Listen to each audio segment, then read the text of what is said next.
Oh, good afternoon and welcome back to the Super Bowl edition of the Birds Blast with Kyle Quinn here on the It's a Wrap Sports Network with your boy Matty B and my counterpart.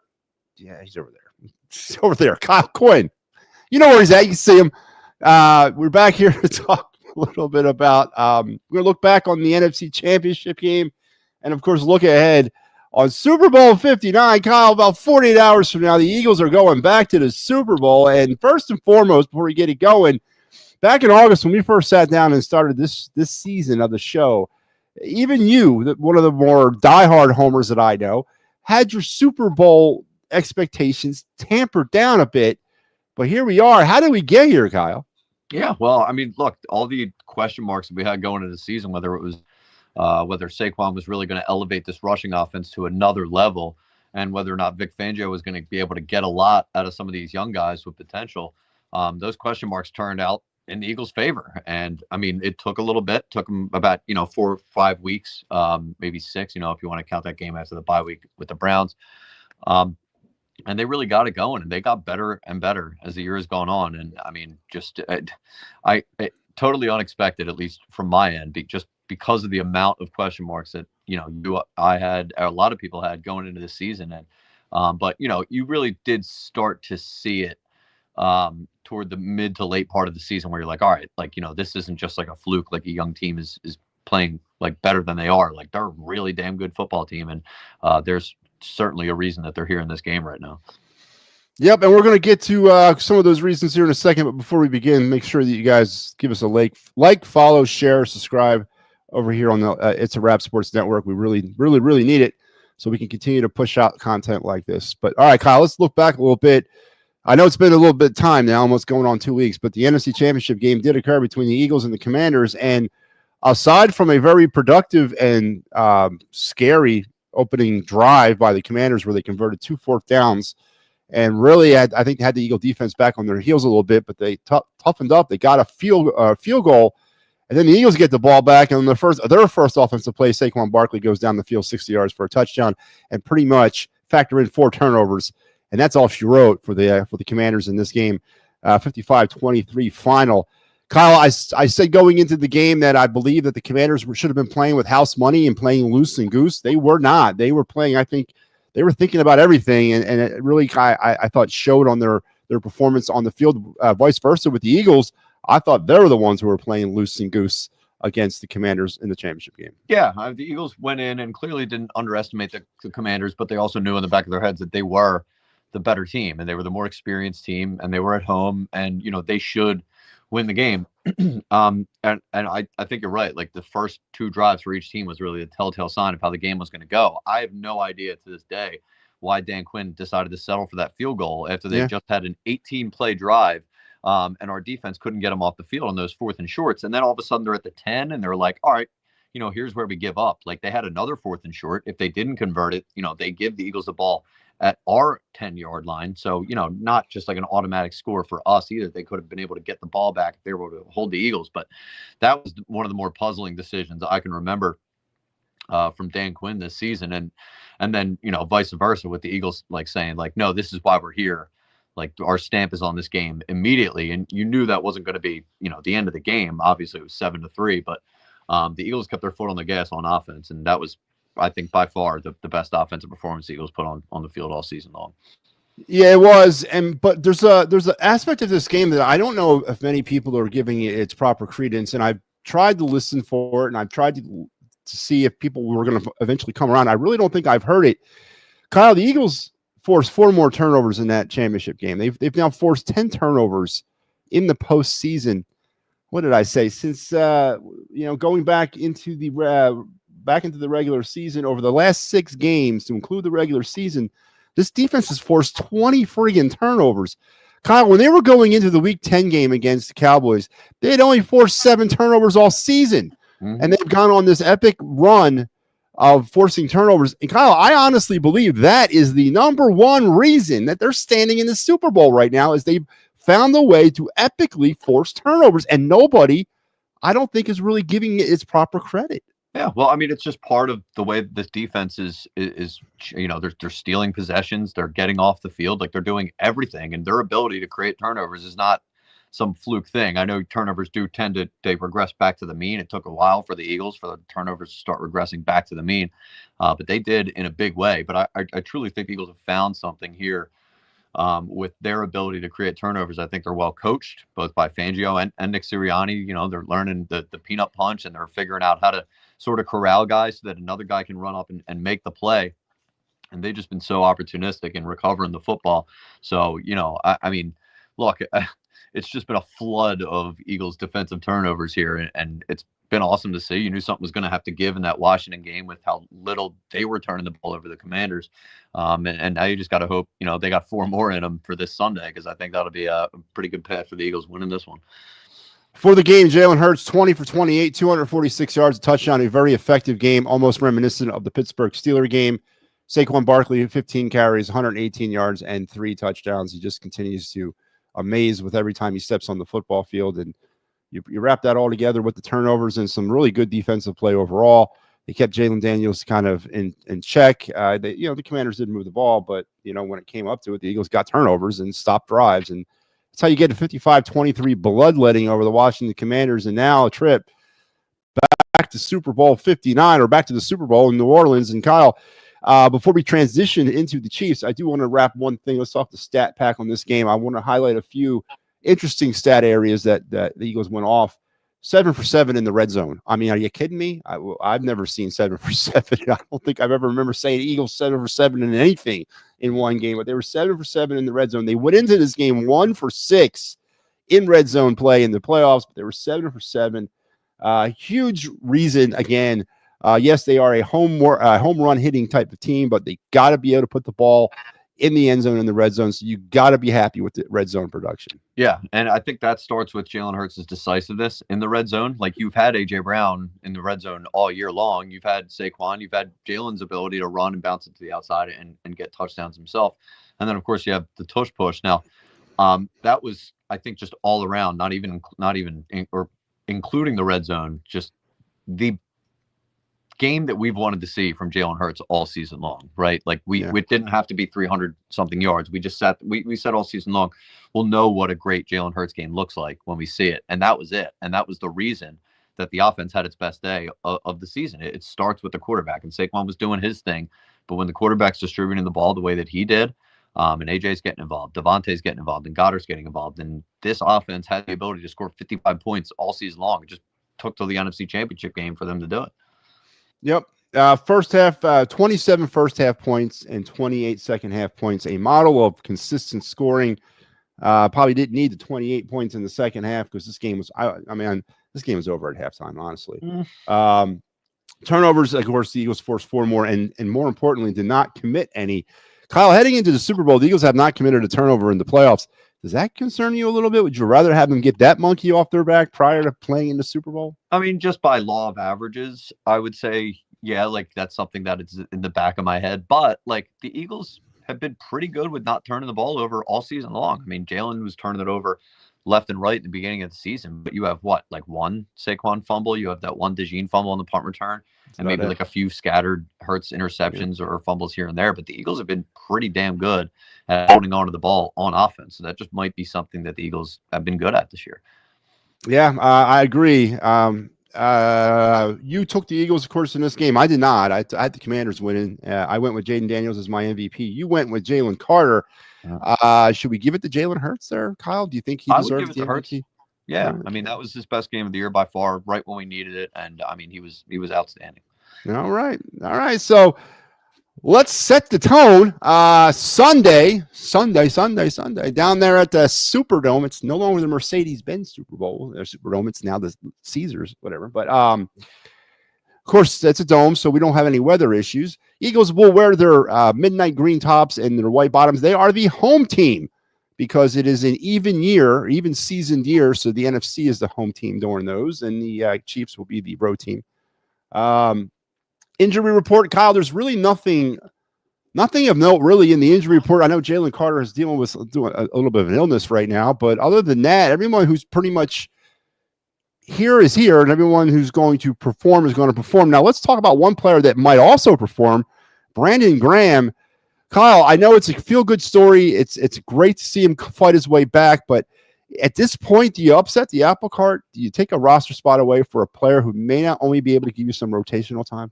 Yeah, well, that's what he is. That's what he's been all season long, right? And I think Jalen Hunt has filled in admirably in that role, but I think this is the perfect time now to get Brandon Graham out there rotating with Jalen Hunt because Brandon Graham's your edge setter. I mean, he's best at stopping the run. He's best at setting the edge around the corner. Jalen Hunt is still a little bit undisciplined in that regard. He's been able to put together a few good pass rushes and get to the QB, but I mean, that's perfect to have him fresh on third downs, situations where the Chiefs might be behind the sticks and needing to throw. That way you can get Brandon Graham off the field. You can get a good, young, speedy, fresh pass rusher in Jalen Hunt, and he'll throw a little bit of a change up to that tackle. So I think it's a perfect opportunity for Brandon Graham to go in and sort of add what he adds back into the defense, especially when it's not really a look the Eagles have put on tape for Andy Reid in that offense for a while now. So I think throwing Brandon Graham back in there is very beneficial to the defense. Injury report for the Chiefs. Pat Mahomes is a little dinged up dealing with an ankle problem, but again, that's pretty much legacy type stuff that's been happening for a while. So again, both these teams going into this game, and that's the way it should be. That's why I like the bye week in between the championship game and make sure everybody who can play. And it's going to set the scene. And let's now get into it. Two-time Super Bowl champion Kansas City Chiefs, living in the Chiefs dynasty. The Eagles have an opportunity to stop something that's never been done ever in the NFL, and that's a three-peat Super Bowl champion.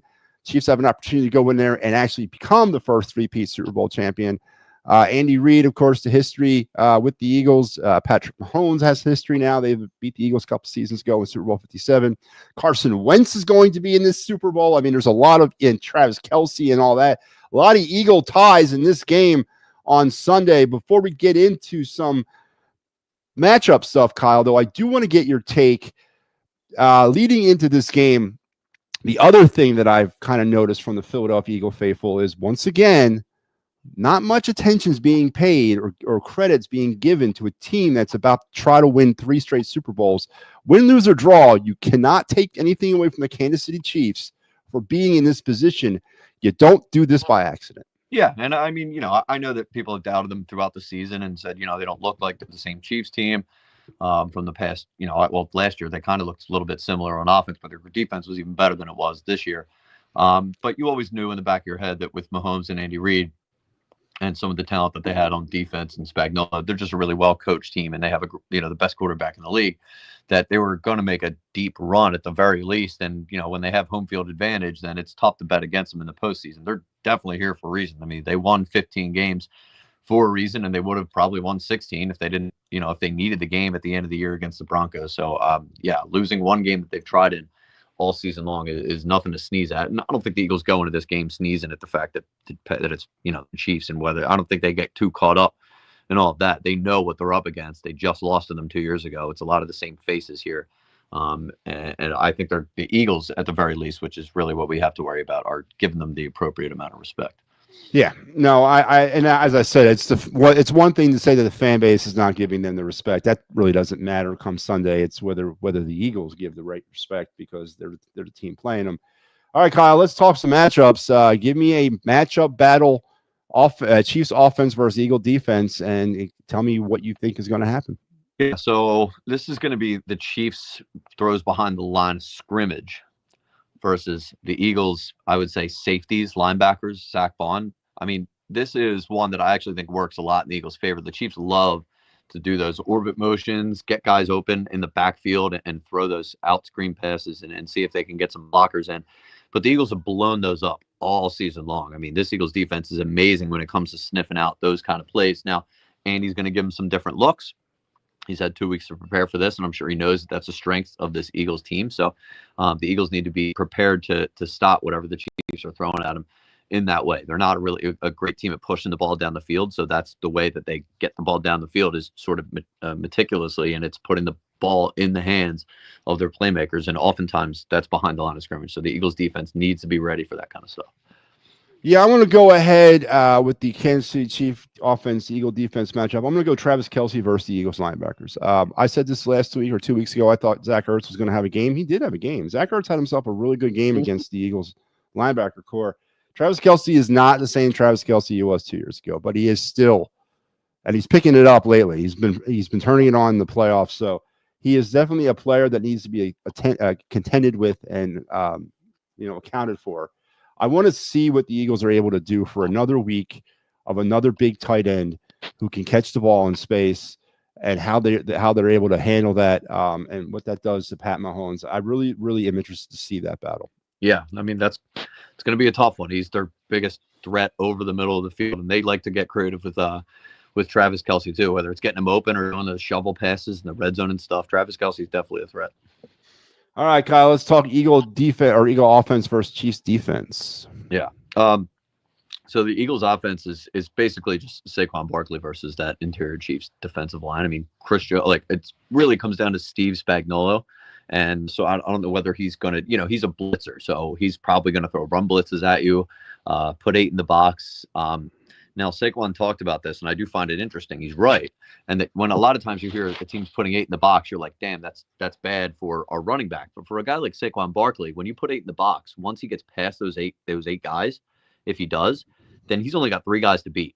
And if he beats them, he's going to the end zone. And when you have Saquon Barkley, he's probably beating those guys. So I think the Eagles' protection needs to be on point, when it comes to when he's blitzing on the pass downs. And then, of course, adjust appropriately when they know that there might be some extra pressure coming from one side on a run blitz. And that could spring Saquon free.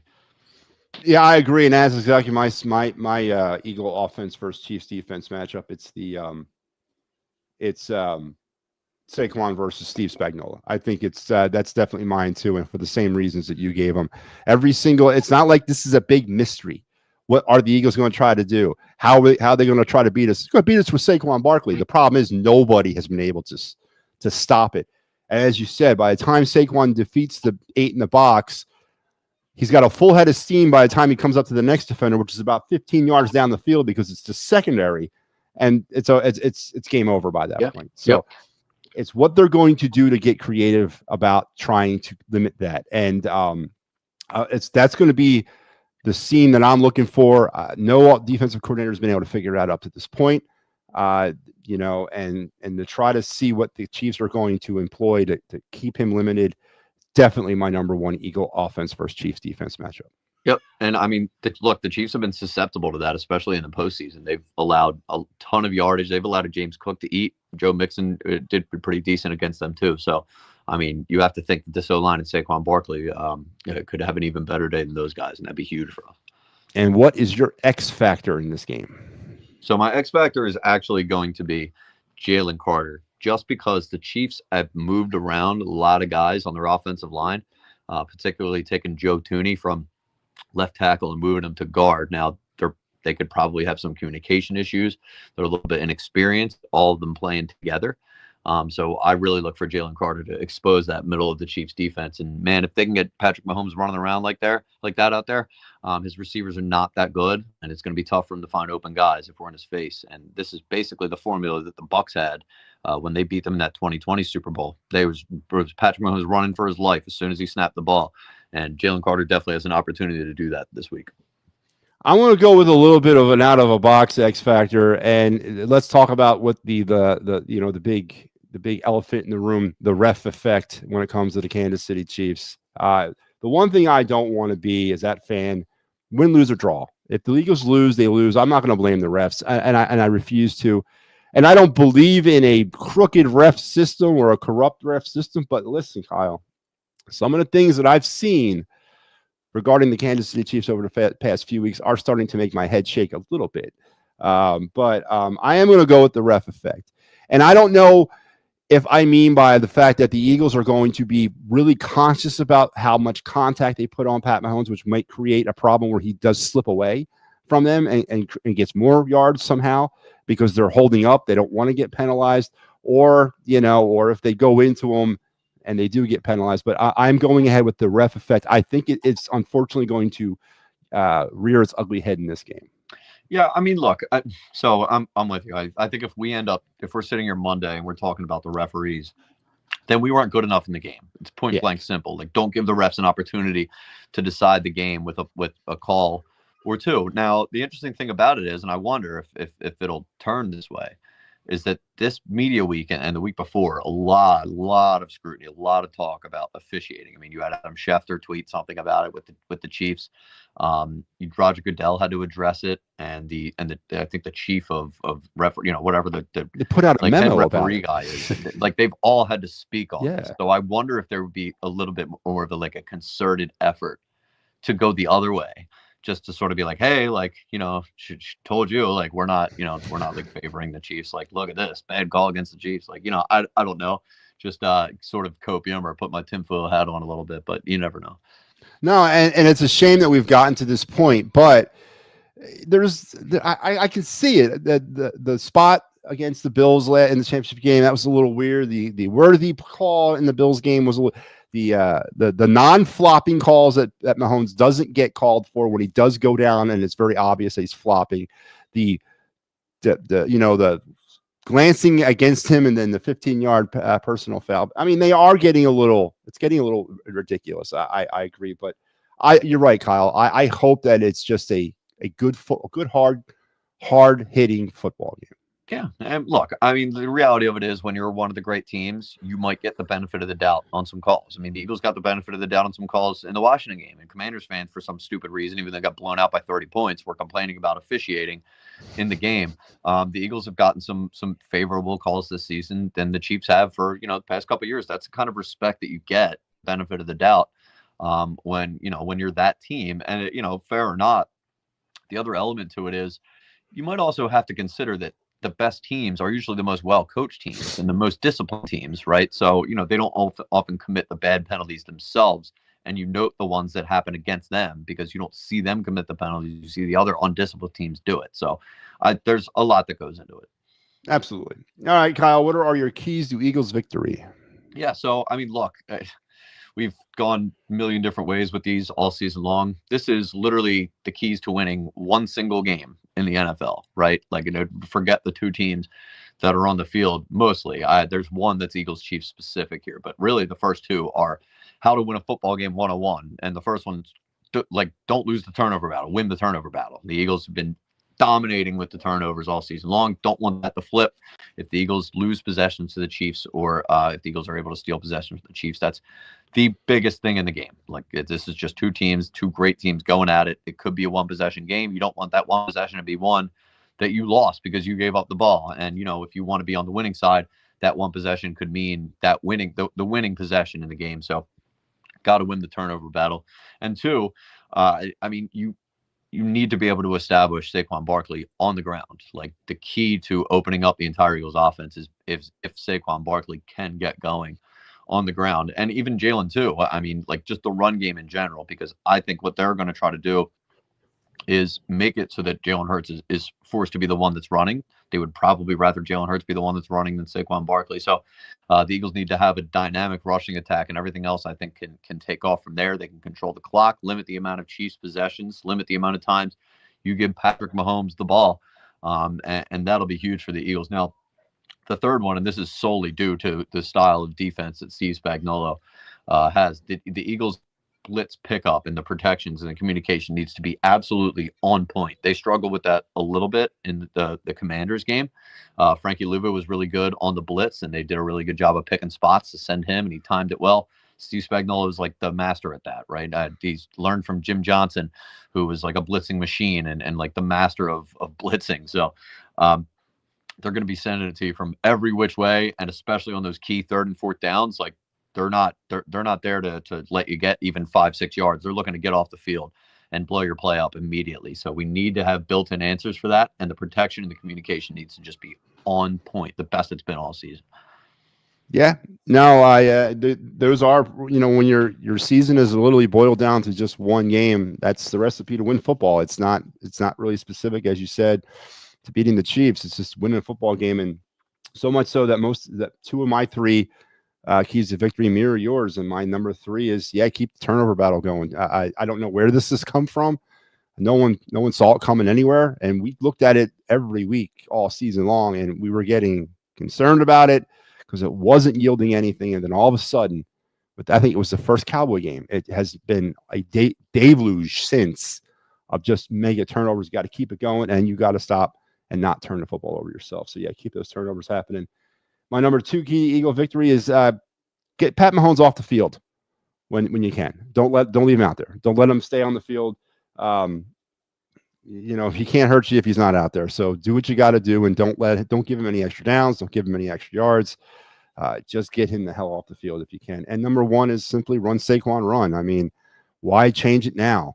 We can talk about adjusting the offensive game plan in the offseason, which I think it does have to be adjusted. It can't be this one layer because you can't expect Saquon to have a season like this next year. But right now he is, and why not ride the hot hand? Yep. And I think 1 and 2 go together really well in the sense that the Chiefs, their way of getting down the field is by, like 14 play drives. And Vic Fangio's specialty on defense is like, we welcome you to use 14 plays to get down the field. That's 14 opportunities for us to strip the ball from you, or 50 or 14 opportunities for you to make a mistake. I think they go hand in hand. If they can get Mahomes off the field, or they can force him to make an error, then this one's going to the Eagles. All right, Kyle, give me your score. This is a big one here. Score, prediction, and your game Super Bowl MVP. Yeah, so I'm not going to go crazy and act like that this is going to be a breeze for the Eagles whatsoever. The Chiefs don't get blown out. I think they've lost by more than 8 points, like 5 times total in Patrick Mahomes' entire freaking career. So like the Eagles are probably not going to win this game comfortably. It's going to be a heart attack. I'm not going to be able to handle it. But look, I think the Eagles are just all around the better team. I like the fact that they have experience from having been here 2 years ago. They have motivation from being here 2 years ago.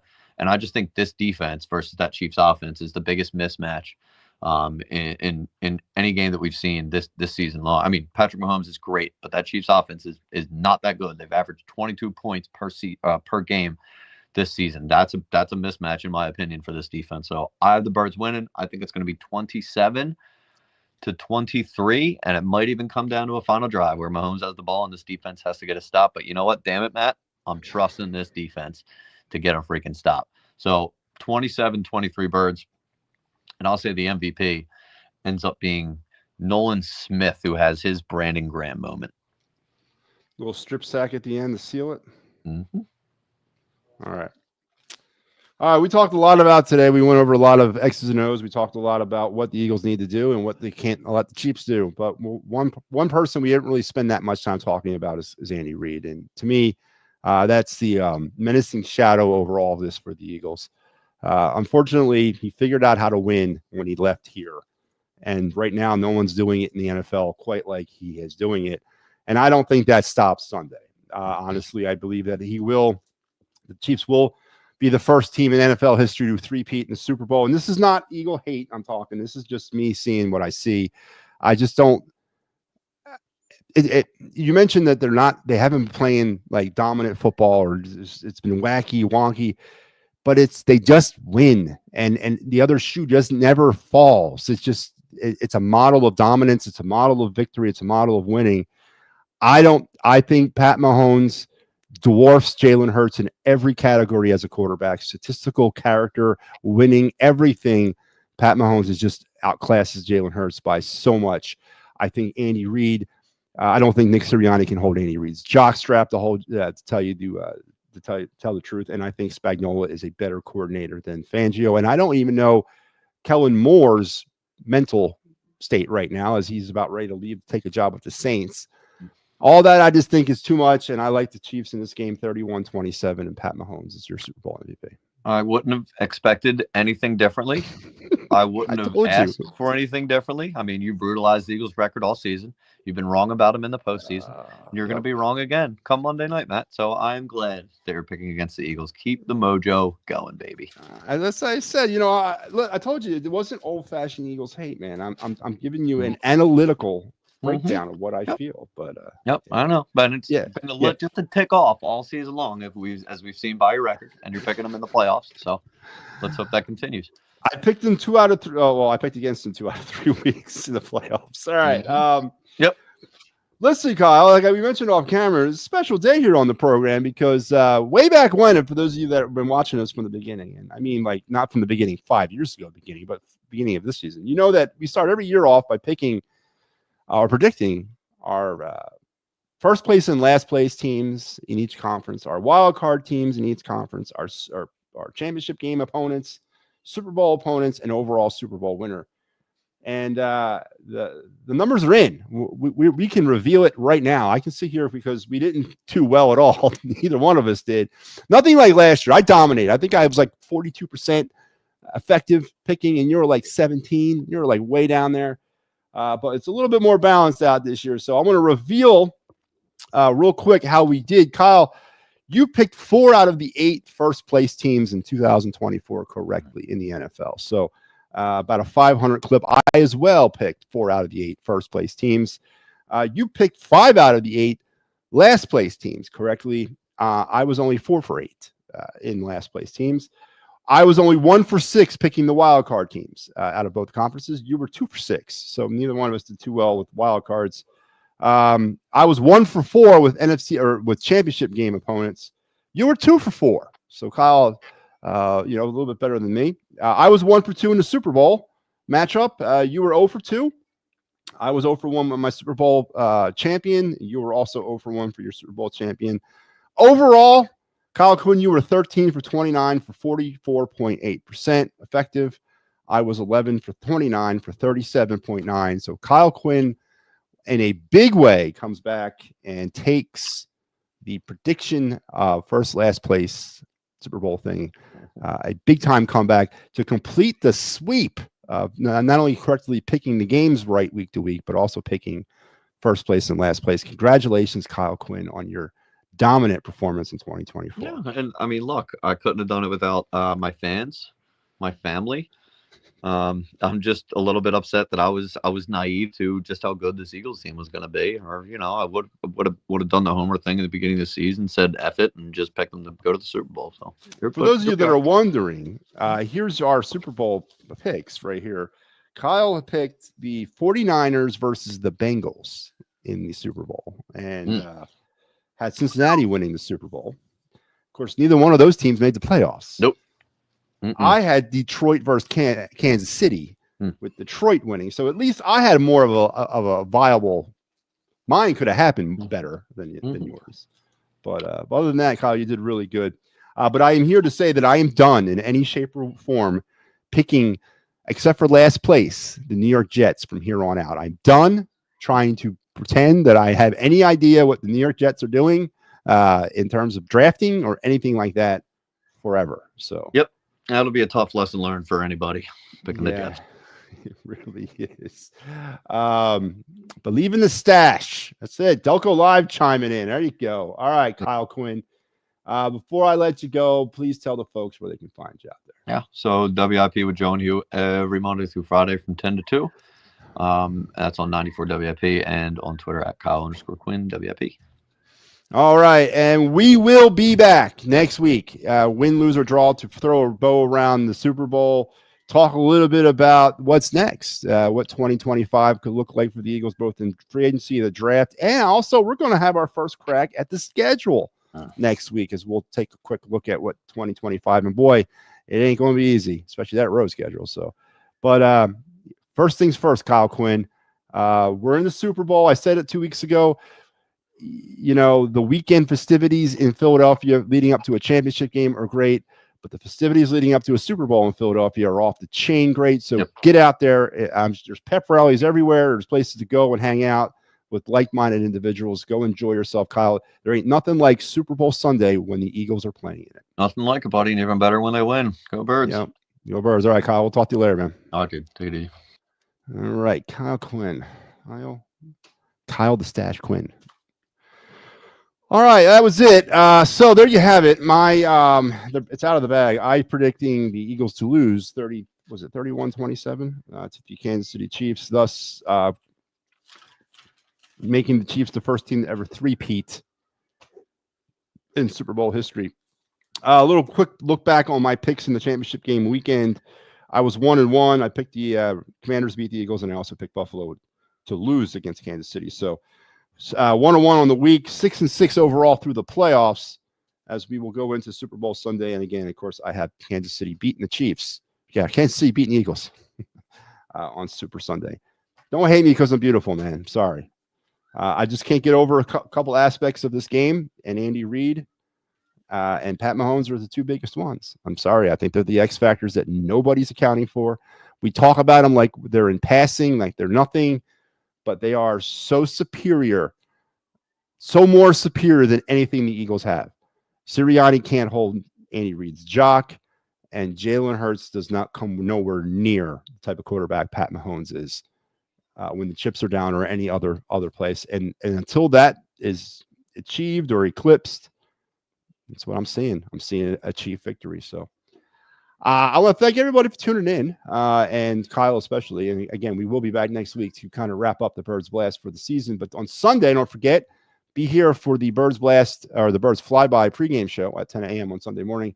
Well, we will be here to break down this game for you and start your Super Sunday off correctly. And then later tonight at 8 o'clock, I'll be back with the final word, my final broadcast episode of the week, as we will have one last time to talk about Super Bowl preparation. And also Flyers post-game activity coming at you tonight, too.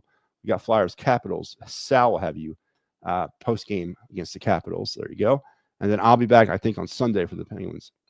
So a lot of stuff happening on the network over the next few days. Please make sure you're checking us out and giving us that like, subscribe, share, smashing the button, all those great and wonderful things. Until we talk again, I will see you later, and I'll see you guys later tonight with the final word and all the great stuff we have going on this weekend. Take care.